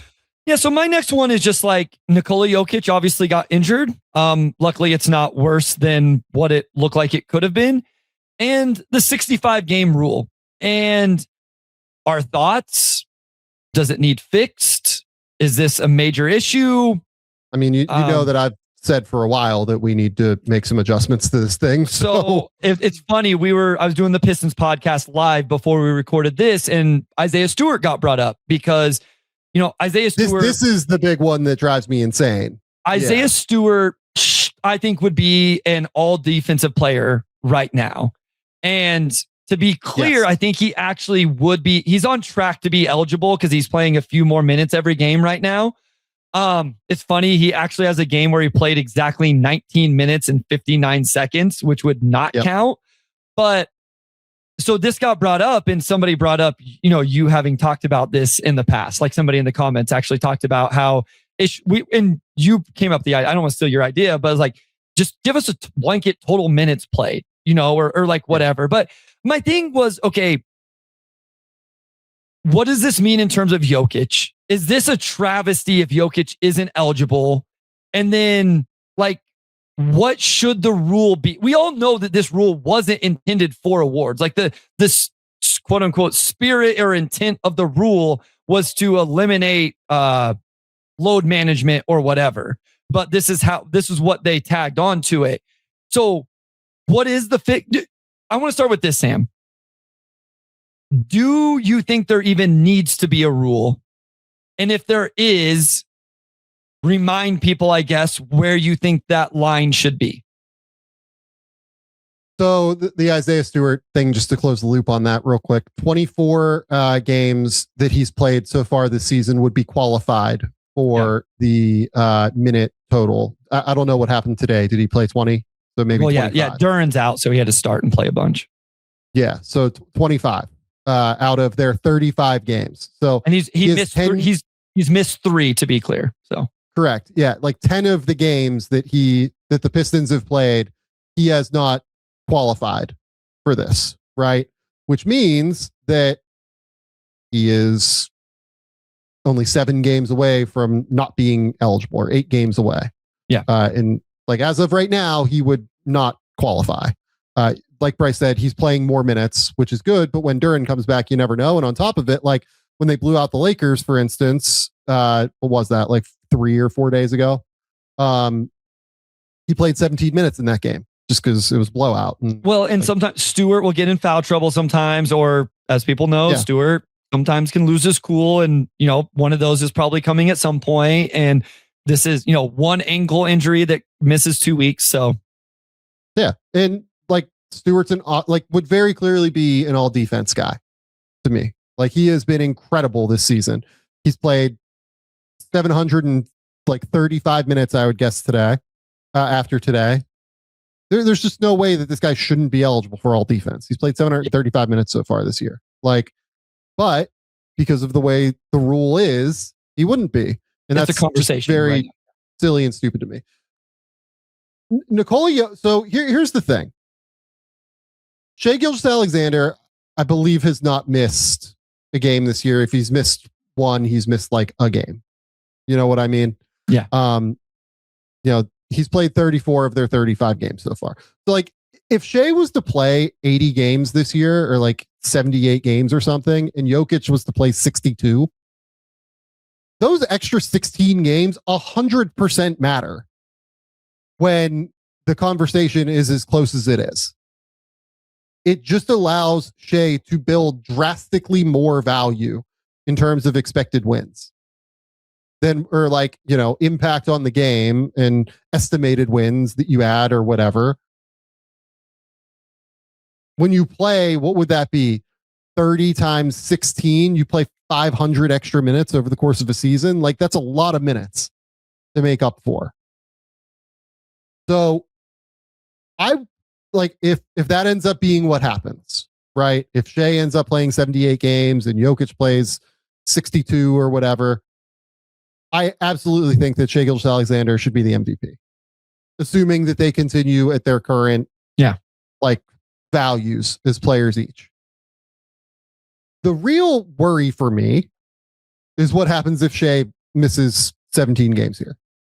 Like, who is MVP if we end up in a circumstance where Jokic is going to miss seemingly enough time to be right around the marker, I think is what we should call it, right? Like, he might not end up ineligible for this. Sure. But he's going to be right around the marker. Giannis has played 21 of 35, so he can miss 3 more. Victor has played 21 of 35. He can miss 3 more. Luka has played 25 of 32. He can miss 10 more. So, like, relative safety, but, like, I don't know. Have you felt like Luka is an MVP guy this year? No, I mean, it'll be interesting when we do it in a couple weeks, because it's like, are we sure based on where the Lakers are still 21 and 11? That's the problem. Like, even though I don't think they're title contenders, they're still 21. I think now you get into the conversation. Like, Luka to me is then like, okay, well, what about the Cades and the Brunsons and these guys whose teams look to just be, even Jaylen Brown, who we're going to talk about a little bit later, So it becomes a real conversation, I think, when you get there. Yeah, like per dunksandthrees.com right now, like Cade Cunningham is 4th in the league in estimated wins added. Yeah. Donovan Mitchell is 3rd in the league. So, like, we really get to a question where it's like, is one of those guys going to win MVP? And that just like wouldn't be representative of the season. Sure. Right? Like, all due respect to those guys, like they're incredible players and they are first team all NBA caliber guys. Like, if you wanted to vote them first team all NBA, I'm all for it. They've been great this year. Tyrese Maxey's been great this year. If you wanted to throw Jaylen Brown a vote, like, I don't think you can come to a world where he's the MVP of the league, but I think you can come to a world where he is like a first team all NBA guy, potentially, if you really wanted to get there. You really can't make the case that any of these guys winning MVP would be representative of what happened in the NBA this year. I don't think. You just kind of can't. Okay, so let me throw that. What if those guys only played 45 games? Because this is where I struggle a little bit. If we played 45 total games, like the rule's gone. Let's say the rule's gone, and Jokic and Shea only end up playing 45 games. Oh, then yeah, that would be representative. I would say that one of the other guys wins MVP. Okay. Yeah, I would agree with that. But what do you think voters would do, though? Because here's my issue. Like, I ultimately don't care a whole lot about this because awards aren't like my biggest thing. So this is my issue with it, though. All of this stuff is tied to contracts. No, that is fair. That's a fair point. That's absolutely fair. Yeah. But it's like I think people would still vote Jokic and Shea even if they only played that many games. I don't. Maybe I'm giving voters too much credit, but like, if you look over the years, like the fewest games that a guy is.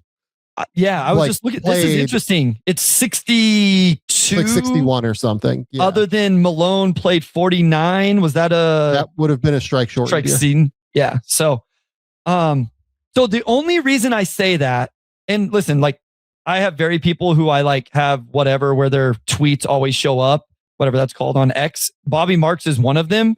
But he actually made the comment that he would still vote Jokic all NBA playing 31 if Jokic was done right now.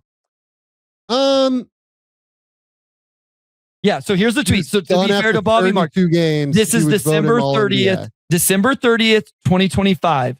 Based on what Jokic has done in the first 31 games, he would get my all NBA vote if there was no rule in place. I definitely wouldn't vote him first team all NBA. So I probably wouldn't. I don't have a vote. Someone at the NBA hit me up for the love of God on getting me a vote, but like, I would not vote him. I would not vote him all NBA at 32 games. I would say. And so, like, I think that's kind of silly. And listen, again, like Bobby Marks is again, like there's 5 people, you being one, Tim Bontemps. I think the world of Bobby. I think like the world of Bobby. And there's no way. This is what's great about sports. And this is why I love it, because you can have these conversations, but it's like, I think I would be frustrated. I would be frustrated if Nikola Jokic in 31 games got second team all NBA over, I don't know, in whatever player, right? Like maybe he still would have a third team resume, but we can't also say availability and playing games matters and blah, blah, blah. And then a guy that played 31 games ends up all NBA over a guy who played 78 and led his team to, whatever in their conference. I don't know. Like I'm speaking a lot of hypotheticals now, so it's probably not fair. I don't know. I just, that tweet really got me thinking, from different perspectives. And my other thing is like, I think so like here would be, this is just like the easiest way I can think about it. Right. So like Jokic is at 9.3 estimated wins average or added already this season, according to dunksandthrees.com. Last year, there was 1, 2, 3, 4, 5, 6, 7, 8, 9, 10, 11, 12, 13, 14, 15, 16, 17, 18, 19, 20, 21, 22, 23, 24, 25, 26, 27, 28 players last year who added more than 9.3 wins to their team. There you go. So like, yeah, I just don't think you can get to a place where a guy who's played 32 games is has added enough value to his team to be all NBA. But like, that's just me. Here's the other thing I want to say is like, they would. The other thing is they would miss the playoffs if he misses this. That's and that's other guys have missed all NBA seasons due to injury, right? Like, and like I'm Steph Curry has a year where he missed most of the season due to injury, and so he doesn't have 12 consecutive all NBA seasons. He has 7 and then 5. Durant missed an entire season. And so he doesn't have how many ever in a row. He has a whole bunch and then misses, like, I don't think it I don't think it's the end of the world if Jokic doesn't make all NBA this year or end up, with another second. If he plays 50 plus games, I think he should probably be an all NBA player. And I think I agree with that. I'm just saying, like, I just don't think it's like, I don't think it destroys the history of the 25-26 NBA season.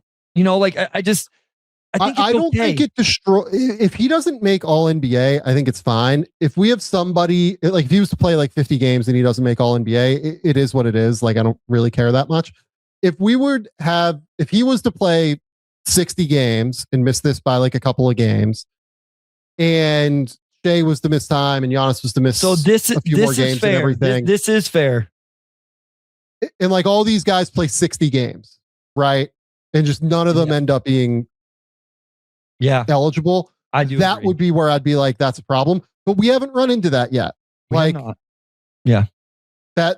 feels like, knock on wood, like Shea has not been injured, and hopefully he doesn't get injured. Shea would be a totally representative MVP this year, and I have no problem with it. It's like a hypothetical that would worry me, I guess.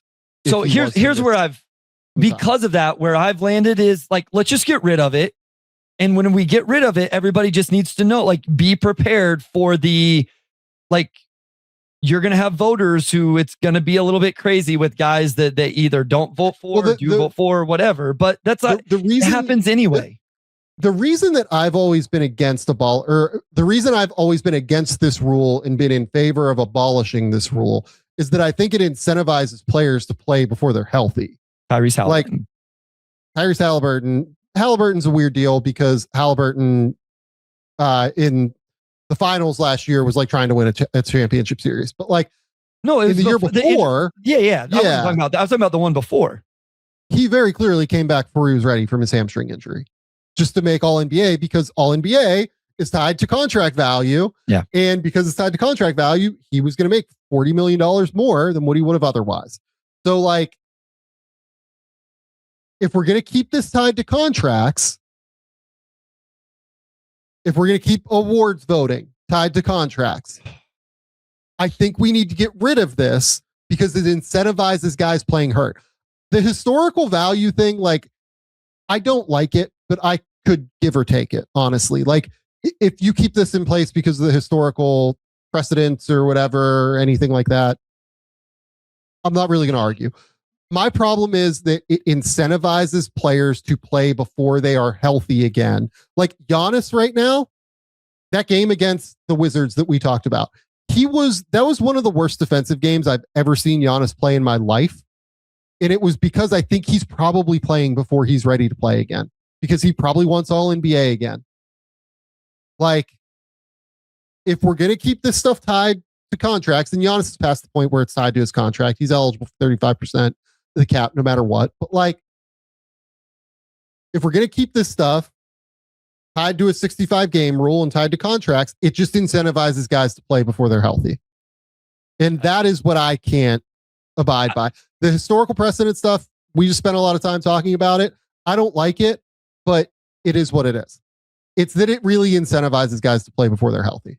I don't like that it's tied anyway, because then, I mean, again, not to like put word, like, people know this. I listen to Hoop Collect. I'm pretty sure I've heard Winhurst say he's used it as a tiebreaker. Like if he needs like this guy or that guy, like, oh, this guy has money, incentive, then, and I'm sure he's not the only voter that would do it to, help a guy get paid. All due respect to like some of the people that vote for these things, right? Like, cool. There are people that vote on these things that like are qualified to vote for awards, is what it is, are nowhere near qualified to be involved in any way in what a player gets paid. Well, just point blank in terms of like their basketball knowledge and understanding what's actually happening on the court. And I want to say point blank, that's the reality.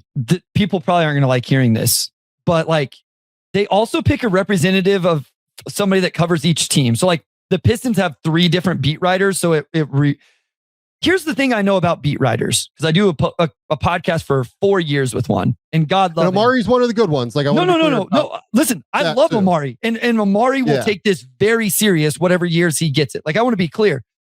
I know how freaking hard Amari has to work to cover the Detroit Pistons for 82 games. Yeah. You're telling me that he's making sure that he can see the other. I know how hard it is for me to cover all 30 teams, Sam, and make sure I get this right whenever we do voting. And I'm sure I still don't. And I'm not covering the Pistons full time. That it's not easy in general, let alone for some of the people I don't mean this in a negative way, but in some of the people they give a vote to.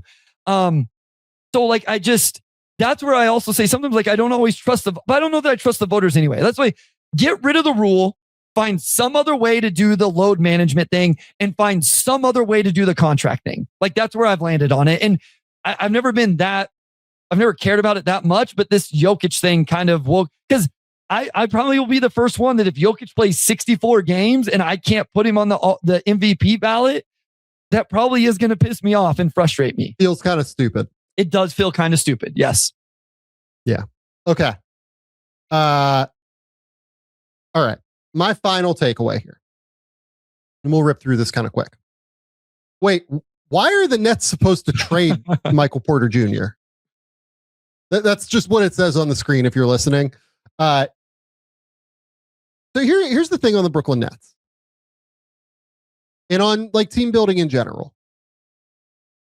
When you get good players who are like scalable to playing with good players, and like we know for a fact that Michael Porter Jr. is scalable toward playing with good players because we've seen him do it. He has won a title in Denver and been very good with Nikola Jokic and Jamal Murray and all those guys. Even if we don't think Michael Porter Jr. can be a number 1 option on like a conference finalist team, and I don't think he can be that, right? Like I will say that. Why are we just like automatically trading Michael Porter Jr. if you're a fan of the Brooklyn Nets, or if you're, Sean Marks and those guys building this team? And there's a case for it. I want to be clear, and we'll talk about what that case is in a second. But Michael Porter Jr. this year is averaging 26 points, 7.5 rebounds, 3.3 assists, shooting 50, 41, 81. He has a true shooting percentage that is currently 8% above league average.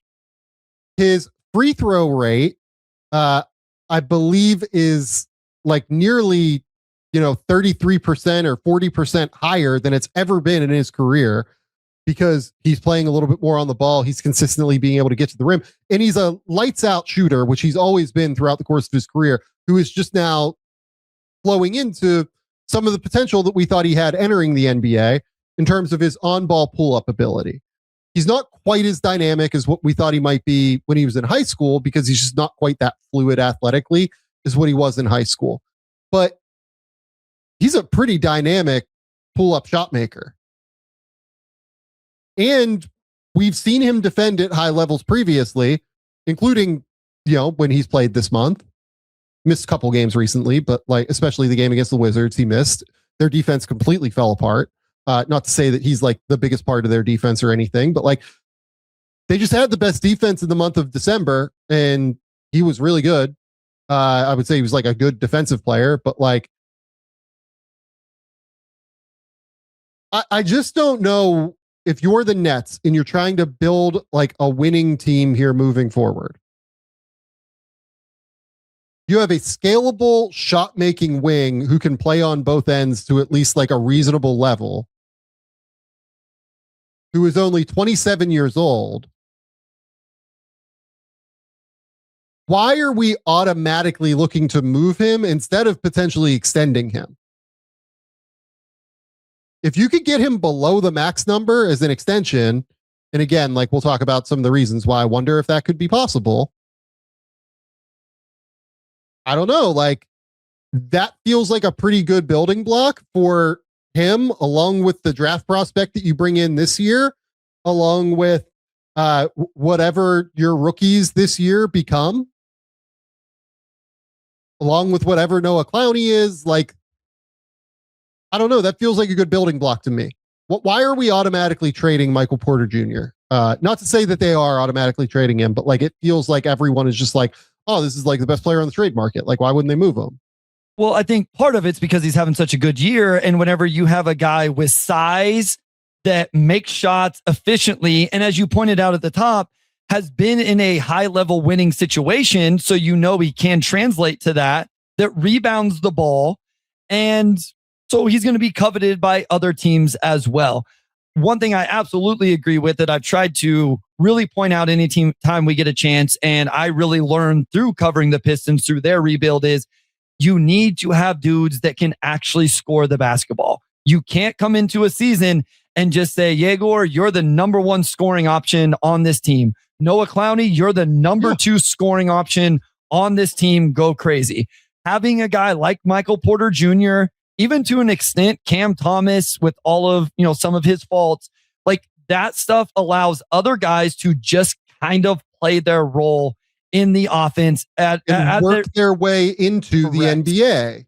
Correct. You can always find ways to make Noah Clowney the number one option on the court. You can do that anytime. Well, not anytime. You can do that for multiple minutes throughout a game if you need or want to. So I do see the value that Michael Porter Jr. provides this team. But again, I also see the value he can provide other teams. And the other thing is, like, is he just helping them win too many games to be where they want to be in this draft? I also wonder, what that trade ends up looking like, Sam. Like, that's a pretty massive number. It's a little easier for the Nets to get to it because of what their cap situation is overall in a trade. Like, it's just way easier to facilitate that.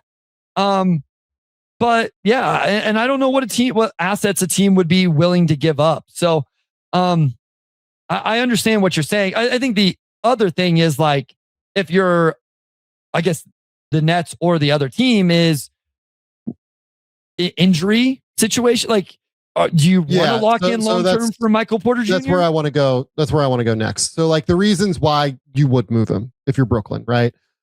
If you're worried about injury, like Michael Porter Jr. was obviously like flagged pre-draft for injuries. This isn't new information. It's why he fell to 13th overall and why Denver had a chance to take him even when he went in the draft. He's also missed like an entire season due to a back injury previously. If you feel like he's not going to age well, maybe that's a reason that you do it. Maybe you don't want to be the team that is, dealing with the ticking time bomb of what could be an injury situation. We shouldn't ignore the fact also that Michael Porter Jr.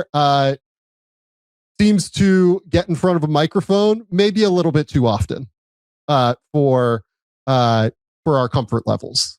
And when he does that, he says some things that, at the very least, I do not find particularly all that intelligent.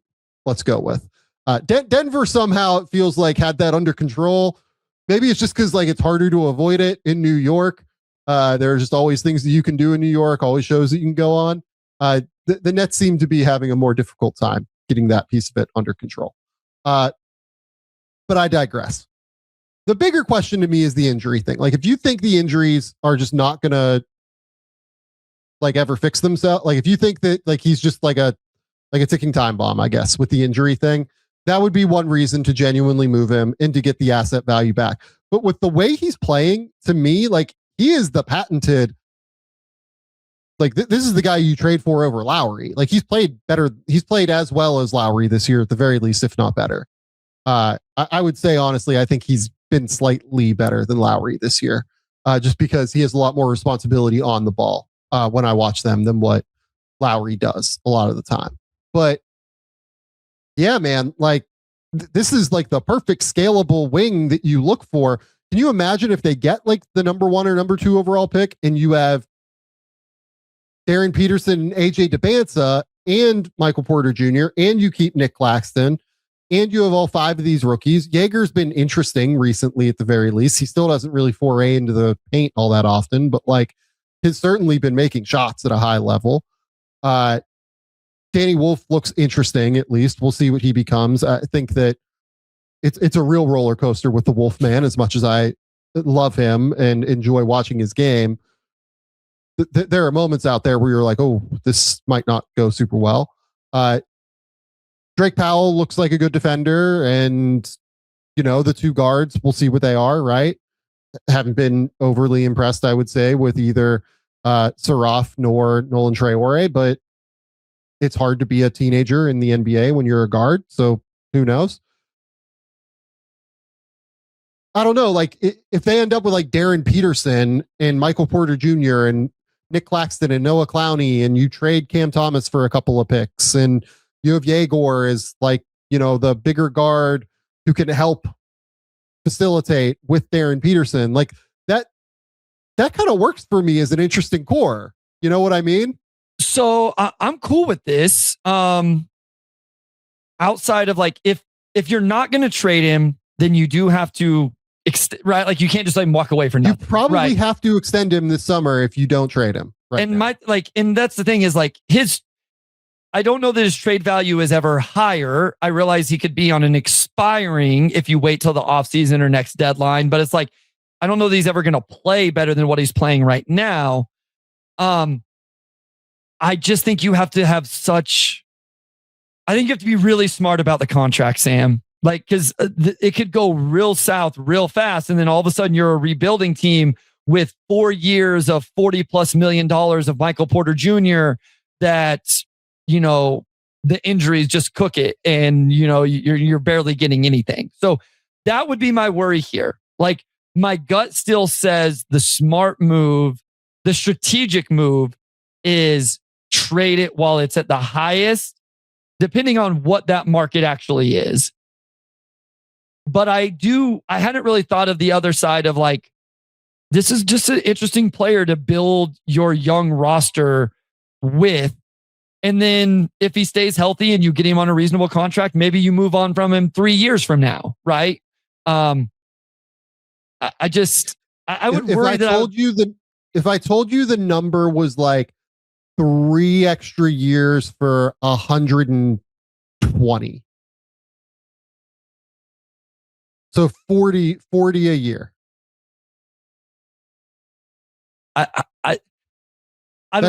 not max money. That's not even 30% max money. I think that might not even be 25% max money moving forward. For me, it's more I would have to really look into the medical aspect of things more. Because my worry right now, Sam, is having him, why I wouldn't worry, like, for if Detroit traded for him right now, right? Like that, we just talked about it on the pod also. It's like, okay, well, worst thing is it's 1 year. You have him 1 year for $40 million if things go south with the injury stuff. If it's 4 years, that just makes me really nervous, right? Like it's the years thing. And so like, that's where it's like adding too much years wise, just it freaks me out with Michael Porter Jr. Yeah. I don't know, man. 40 million moving forward is like 24% of the cap, basically, like right in that ballpark. And then that will continue to drop as we go forward. Like, you know, it'll be, I think, like 23 and a half in 2027, 28. And then in 2028, 29, it's what? I think 6 million would be like 3%. So like, it'd be like 20-ish, 22, 21% in 2028, 29 of the cap, right? That's basically what those guys are going to cost then. You know what I mean? And you have all the flexibility and cap space in the world if you're Brooklyn. It's just like whether or not he gets hurt is the reality. And that's where the medical would come in. Like if you're Brooklyn, like you just have to have a really good handle on the medical and understand where his body is and how things are going, I guess. Yep. So I guess my point with doing this is I think there is a much better case for keeping him than what other people seem to say. Whereas I would be interested even in just like, if it's just a first round pick and like a non-interesting prospect, I would probably keep him. Yeah. So that, like if it's a reclamation project, like if it's Jaden Ivey in a first round pick that's going to be like 30th overall, I'm probably just keeping Michael Porter Jr. Yeah. So it's like, I would say. Sure. I think that's a huge part of the equation. I think where they're at is you can feel good about asking for real value and or wherever, like putting a line somewhere and saying, we want at least this. And if we don't get that, he's good for our team. And there potentially could be a path forward with him. Yeah, I would want like a really high end valuable pick, I think, to move him right now. No, not even like I would want like either a real prospect or a really high end valuable pick to move him. Like Jaden Ivey in the 28th overall pick, like doesn't really do it for me. Well, and the part with Jaden Ivey is not to get into that is, but like you're going to have to then figure out you're right into the Cam Thomas deal with, you know, like you're right into that with Jaden Ivey, you know, like, so yeah, like Brandon Pajemski in their first round pick this year, like doesn't really do it for me if I'm doing a Golden State deal, right? Plus, like there'd be like Kuminga Pajemski for Porter. Like I probably still don't really even do that. That becomes closer because that's like a couple of tickets that are interesting. But you have to. Well, I guess, but I mean, Kuminga. Like I don't think Golden State's moving Pajemski in that deal if they're adding Kuminga in a first. So like. Yeah. And to your point, like, I mean, I guess you could argue Kuminga can fill that role, but like, as much as I love Pods, he doesn't fill the role we've just been talking about that this team needs, right? Like he doesn't come in and he's like your finishing piece after you've put your roster together. He's not your number one scoring option that allows everybody else to fit into their roles. Yeah. And like the Lakers, like don't have the assets to really do it. Like I'm trying to think of like any other teams here where I could really make the selling point, I guess. Who are the other teams that have been connected with Porter? I mean, Detroit is the team. That's always the one that I hear. I mean, maybe Atlanta. Like Atlanta has a lot of these guys as it is. Yeah. Like I say Atlanta because Atlanta is probably going to look to do something. Like here's an answer. I would not move Michael Porter Jr. for Trae Young. Well, yeah, because you're still in a contract situation there too. Right. Like you're just getting a guard who's small which just like inherently has a bit less value than what Michael Porter Jr. has for me, I guess. So unless you think Trae Young is going to sign a deal that's less than what Porter would sign for, I don't know. Yeah. That's kind of where I'm at on the Porter thing. Okay, let's run through your final takeaway here. Yeah, so just wanted to finish up a little bit on another individual player, and that player is Jaylen Brown, who has been absolutely incredible. Obviously, had a 50-point game here recently. The Boston Celtics are currently third in the Eastern Conference at 22-12. They're 65%. You know, like even in the West right now, like they'd be right there, fourth or fifth. Well, do you know what the craziest thing is about the fact that they're 22-12? They have the third best net rating in the NBA right now. Yep. And listen, they've gotten, Derek White is a winning basketball player. I know people don't love cliches and all of that, but like you just watch him play, he does those things. Peyton Pritchard has his games where he really knocks down shots. And, people talk about Jordan Walsh and Hugo Gonzalez and, all of these guys that have played fun roles for them. But ultimately, none of this is happening. None of it without the play of Jaylen Brown, who is averaging 30 points, playing 34 minutes a night, 51, 37, 78 from the free throw line, taking the most 2-point attempts in the NBA, 6 rebounds, 5 assists. I looked at this recently. Career high assist percentage on a massive career high usage percentage, while not increasing his turnover percentage by much, and a career high in rebound percentage. All of a sudden, he's whatever, insert mid-range, player into this. He's 52% on 200 plus dribble jumpers from 2. He's also 40% on 100 3-point dribble jumpers, 64% at the rim. He's 4th in the NBA in points per game. He's just having a monster season, Sam, and he defends as well. Like he also does it he's not Derek White defensively, but he's a quality defender. He is just having, I think I had him second team All NBA recently. It'll be fun here in a couple weeks. I imagine he has a real argument for first team All NBA, depending on the eligibility of a couple guys.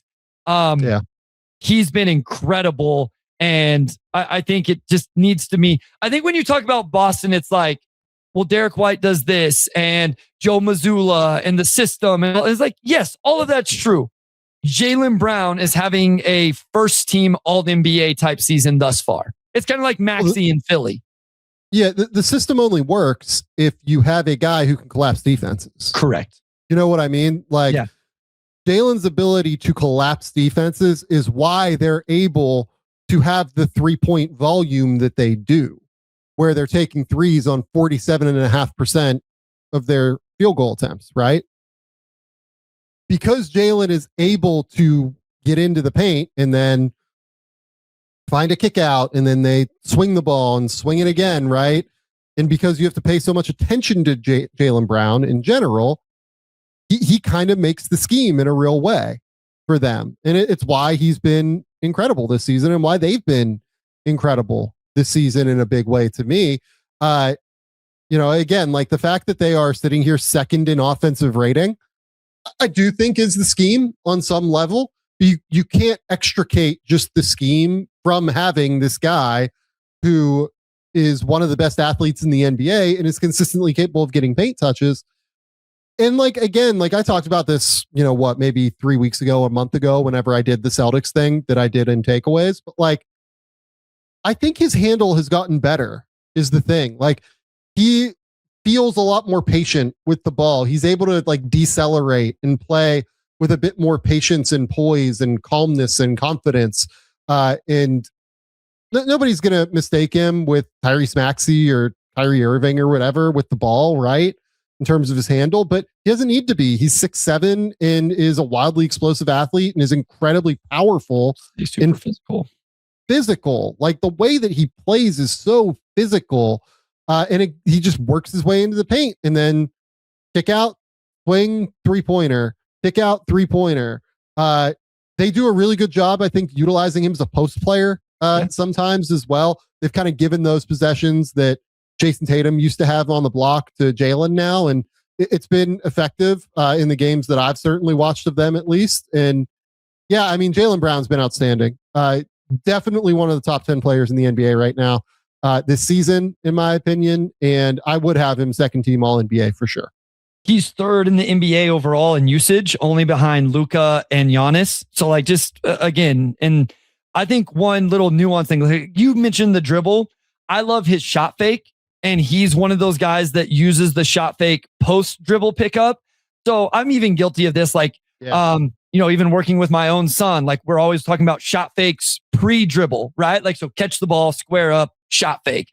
Well, then sometimes, it's like, okay, you get to 6 feet. Well, what am I going to do here? Well, now we can use the shot fake again. We can use that shot fake post dribble pickup, get that defender up, and then we can use some sort of footwork or whatever. And so again, like maybe he's not Brunson, like nobody's Brunson, but it's like, we give Anthony Edwards all of this credit for growing his post dribble pickup footwork in the mid range. And I've kind of keyed into that on Jaylen Brown. And here's the thing. Maybe a Celtics fan will say like, hey, he always had this. You missed it in previous years. And that might be true. But with him being the guy this year, it's definitely stood out to me. The shot fake usage and the footwork. And I never want us to lose sight of the volume and how difficult that is. Just the sheer volume, taking almost 16 2-pointers a game, Sam, taking almost 22 shots a game. It's the Maxey conversation. It's, all of these guys. That is incredible stuff from Jaylen Brown. And I don't want to say it's more impressive, but, coming off a year, he's 4 more field goal attempts per game this year, because of no Jason Tatum. He's 2.5 more free throw attempts per game. The fact that the efficiency is still so good is insanely impressive to me. Yeah, I mean, look, like last year, he was actually like not particularly efficient. He was 4% below league average in terms of efficiency. This year is actually the best he's ever been compared to league average in terms of efficiency. He has a 103 true shooting percentage plus, so 3% better than league average this year. The only other time he's done that is 2019-20. So yeah, I mean, Jaylen's been outstanding this year. I mean, the post up stuff is fun because if you go through like the amount of times that he posts up, including his passes out of post ups. So among the wings, let's say, Luka Doncic leads the NBA in this. That shouldn't come as a surprise to anybody. Like the Lakers do use Luka as a post player a decent amount. Like true wings, so like not even including Zion and Paulo and those guys. Luka, then DeMar DeRozan, obviously, is always going to be here. The Raptors are using Scotty Barnes in the post a pretty decent amount. The Pistons using Tobias Harris a decent amount in the post, obviously. Then it's like Kevin Durant, Brandon Ingram, Jimmy Butler, 3 guys that are incredibly long, and Jimmy is just so physical on the block as well. Then it's Sadiq Bey, Kawhi Leonard, Chris Middleton. Sadiq has always been like more of a physical dude. Kawhi is, one of the best post players in the league in terms of efficiency. And then Middleton has always had this mid post game, but especially as he's aged, it's like been a natural thing to kind of move him into. And then it's Jaylen Brown and Dylan Brooks. Those are the 2 next guys in terms of like the amount of times that these wings post. So he is in the top like 10 guys in the league right now in terms of how often they're using him in the post among wings. And it's really fun, but it's not the only thing he can do. Like he's an incredibly versatile, like he can play as a primary from time to time. He can, he hasn't done this as much this year, but he can occasionally cut toward the rim and like get an easy bucket that way. Like there's just a lot that being as versatile and flexible as he is, he's extremely malleable within the offensive zone, which makes it just way easier to utilize him given how athletic he is. Yeah. I thought I know we've done a lot of Celtics talk recently. I think rightfully so because of what they've done and where they are. But he's been really impressive. Like I think him and Maxey are the guys, like those upper tier guys that have just like really stood out to me this year in terms of their individual play and how it's impacted their teams. Yeah. And like improvement as well in terms of like where they were last year compared to this year. I mean, look, Jaylen Brown, this will be his 5th All-Star berth because he's definitely going to get it. Won Eastern Conference MVP and Finals MVP in 2024. Will likely be his 2nd All-NBA berth, assuming this closes along. We're closing in on like a real Hall of Fame, run here for Jaylen Brown. Yeah. We're like probably 2 more years away of like, maybe not even this level, like just playing at an incredibly high level next to Jason Tatum, of him being a Hall of Famer. But we're on that trajectory in a way that I think that he might not always get enough credit for being along that trajectory right now. I mean, the closest comparison to this that I can like immediately think of in terms of what he's done this year is the Scottie Pippen year when Pippen finished 3rd in MVP voting in 1994 when Jordan went to go play baseball. And averaged like 22, 9, and 6. Pippen's always been a better passer than what Jaylen Brown is. Jaylen's a better scorer than what Pippen ever was. Pippen's certainly a better defender, but like elevating to that level that you need to in order to make your team work without its best player due to injury, due to a baseball sabbatical. It is reminiscent of that to me as like a number 2 option moving up to the number 1 spot. Yeah, it's been impressive. I thought it deserved a few minutes. Yeah, no, I agree. Okay. Bryce, tell the people where they can find your work. Tell the people what's going on. Yeah, at Motor City Hoops on Twitter, on Blue Sky, Motor City Hoops Substack. If your favorite team plays the Pistons, I have notes and analysis over there. Game Theory Substack, where I recently did a Tyrese Maxey, Joel Embiid 2-man game. We talked about it at the top of the episode, but I did a full breakdown, just really talking through it and drawing it out and the advantages and all of that. So more to come there from Sam and myself. So make sure you subscribe and keep tuned in. And of course, the Game Theory podcast right here with Sam Vecenie. GameTheorySamV.substack.com. It is the best way you can support the show. Please go subscribe. We appreciate everybody who comes over there and hits that subscribe button. It is so helpful to keep us running and to keep us independent over here at the Game Theory podcast. I have a Darren Peterson video that is up today. As you're listening to this on Monday, I have a Darius Acuff video that is going up on Tuesday. And then there will be more stuff that goes up throughout the course of the rest of the week. I'm probably going to do some Wizard stuff because A, I promised it at this point, and B, I've just watched a lot of Wizards, so I have takes on them. So GameTheorySamV.substack.com. Yeah, that's where we're at. We appreciate everybody for coming through. We're at like 88,000 subscribers on YouTube. It's a crazy number. We'd love to get to 100 before the playoffs. So please hit that subscribe button if you're just here hanging out and you enjoy the way Bryce and I talk about basketball. But that's where we'll leave it. We appreciate everyone for coming through. Until next time, we'll talk soon. Bye.